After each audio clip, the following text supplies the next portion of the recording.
Sir ये बात अलग है कि सब अपनी अपनी राजनीतिक विचारधारा अलग रखते हैं, लेकिन आप ये जो मैसेज डाल रहे हो ना कि बीजेपी की कार्यकाल में ना तो जवान सेफ है ना ये है। सर मेरी पोस्टिंग 2006 में J&K में थी, कुपवाड़ा में। वहाँ पे बॉर्डर पे एक रूल था, no first fire no more than 11 NM, यानी कि जब तक पाकिस्तान की तरफ से एक भी फायर नहीं आ जाता तुम कोई फायर नहीं करोगे। नो मोर देन 11 MM मतलब वो हमारे ऊपर RPG चलाएं, मोटरार चलाएं, कुछ भी चलाएं, हम 11 MM से ऊपर का राउंड नहीं चला सकते थे वहाँ पे। मेरे हाथ पे ओम गुदा हुआ है। इस ओम के गुदे होने की वजह से मुझे हाथ में रुमाल बांध के ड्यूटी करनी पड़ती थी वहाँ पे। अगर उनको ओम दिख गया ना तो छोटे छोटे बच्चे पत्थर मारना शुरू कर देते थे।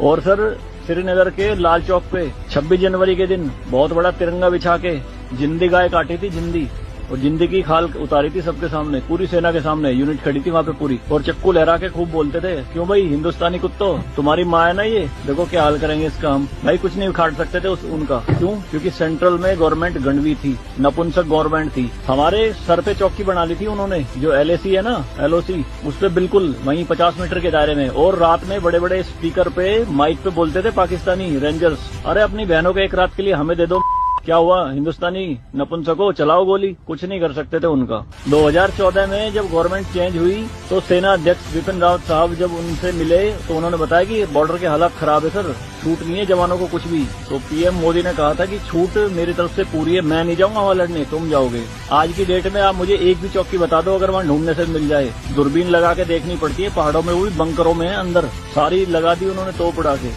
शांति काल में आप 155 MM की बोफोर्स टाइप की तोप नहीं चला सकते, यूएनओ का रूल है।